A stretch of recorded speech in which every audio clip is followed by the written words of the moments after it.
लक्ष्मी मार्गको सुकुटी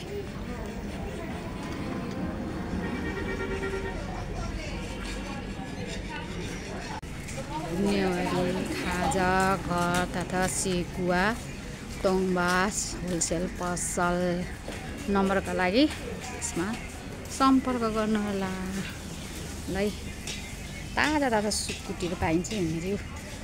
यो यसरी लाइँदो रहेछ भट्टी। यहाँ बोसोवाला सुकुटी। यहाँ चाहिँ मासु सुकिरहेको छ।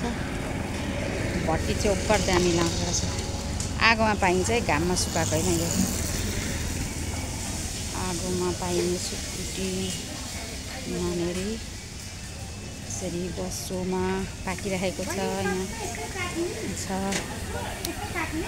यहाँनिर यसरी सुकिरहेको छ।